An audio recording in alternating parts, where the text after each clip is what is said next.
My name is Luke Schulman. I'm a lead data scientist with DataRobot. And so what we're going to walk through today is how you can actually combine a predictive forecast with generative AI so that you can really understand demand forecasting. So for the purposes of this demo, put yourselves in the shoes of running a medication distribution center or even a retail pharmacy chain. There are 75,000 medications available by prescription and over the counter in the United States. It's a ton of different product SKUs. And so this is applicable across all sorts of industries. We see dashboards like the one you're seeing here, filled with drop downs of product SKUs and market segments and different markets, different products, and they don't see the forecast that they're looking for. And more importantly, they don't understand what's really driving sales up or down or driving demand up or down. And this is something generative AI can really help with. We can combine it with a forecast so that stakeholders see something like this. So I'm just typing out exactly the products that we're looking for in the markets that we're looking for them. And then under the hood and behind the scenes, DataRobot and Google Cloud are orchestrating a whole ensemble of generative AI and predictive AI models to develop an answer to this question.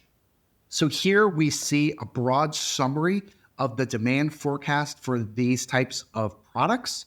But more importantly, we can see that the models have automatically selected the product SKUs, the individual drug medications, and grouped them together into the states and markets that we're looking for. But perhaps most importantly, we see why this forecast is trending up or trending down, specifically based on not just the volume of demand, but specific characteristics about the patients themselves, whether it be their race, their age, or their gender, or the conditions that they're seeing. And all of that is highlighted and summarized both visually and with text so that we understand exactly what's driving that demand up or down. Together with Google Cloud, we're going to walk through building out the components to make forecast applications like this really possible. So first, it actually is going to start with all of our data back in BigQuery. So here I've actually pulled up BigQuery right here in the Google console. And you can see we actually have a table of medications and their start and stop dates. So literally when patients have picked up these medications and what supply that they have. And you can see we have a lot of data here. We have over 14 million prescription records that we're going to be working on.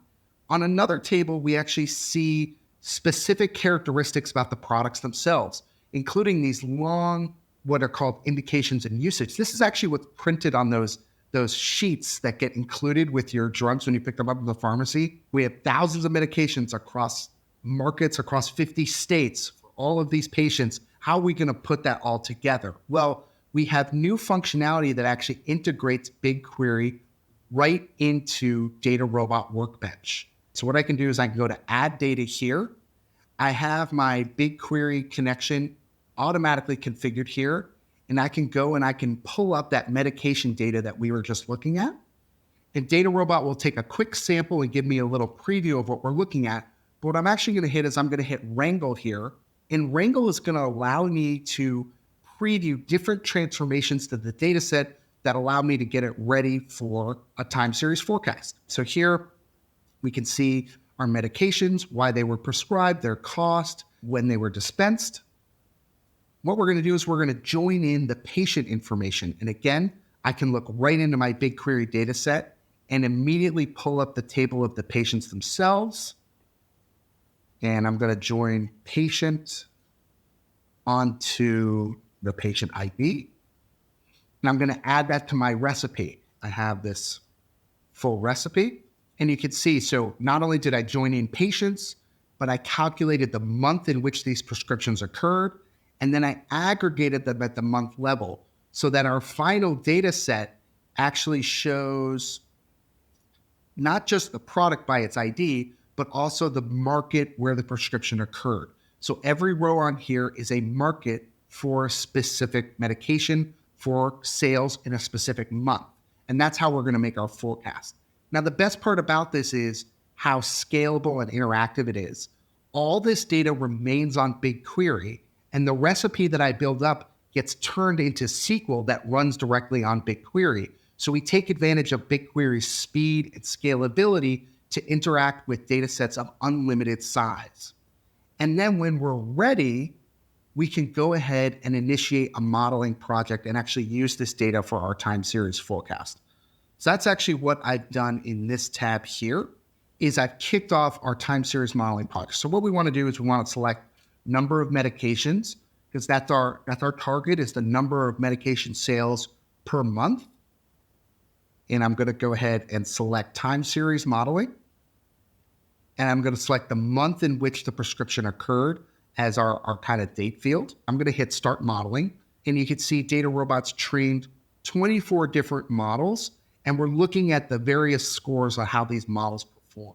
And what we can do is we can go in and look at, for any particular market product segment, how is this forecast doing? And what I'm going to do is I'm going to sort this. So this is lisinopril in Arizona. Lisinopril is the top medication prescribed in the United States annually every year.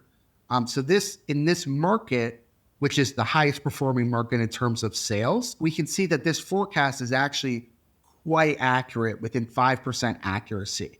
Why don't we take this forecast and let's go on to the generative AI component. Now, one of the things that I mentioned is that we have in BigQuery, we have all of this data about what these medications are and what they're used for. And so we see these long paragraphs of text about where this medication should be prescribed.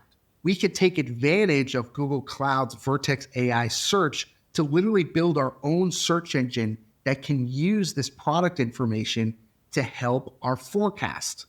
So what I have here is I have a tab where you can see in Vertex AI Search, we have actually staged all this data so that we've connected it to that BigQuery data. We can pull up these indication statements and the active ingredients and the different classifications for each drug. And now we can interact with it almost as if we're interacting with Google Search.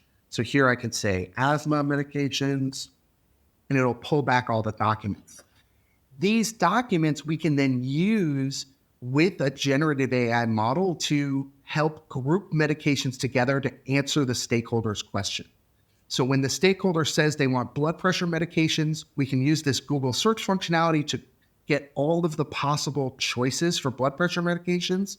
And we can have the generative AI model summarize and choose the top medications that we should use in that grouping.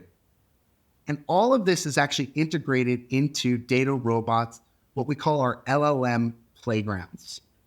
So here, as you can see, we've listed Vertex AI Search as our vector database. So it's actually calling Vertex AI Search to pull in documents. And then we have this generative AI playground. And as you can see, it gives us a really good, clearly formatted list of possible medications that would match this query. And one of the best parts about DataRobot's playgrounds is you can actually compare all of these strategies side by side and decide which one is working best. So on a simple prompt like treatments for diabetes, we can see when we use the grounding information, we get outputs like this. When we don't use it at all, this is actually no grounding information, we get an output like this. How do we know that the generative AI is giving us something we can trust? DataRobot has these confidence scores right here that help to gauge the closeness of the response to the documents that have been supplied. And once we have a blueprint that we like, we can register and deploy that blueprint in just a few clicks. So what I'm going to do is I'm going to hit register.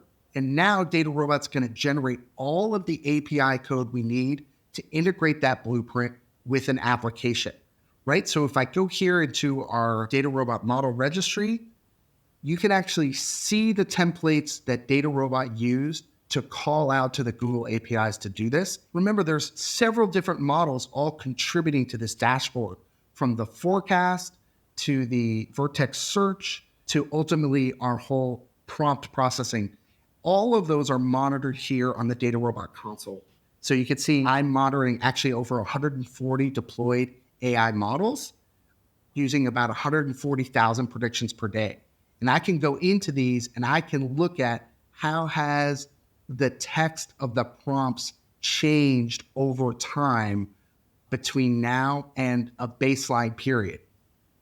And so we could see words like diabetes or AFib. These have been used significantly less since this model was deployed than when we were testing this model.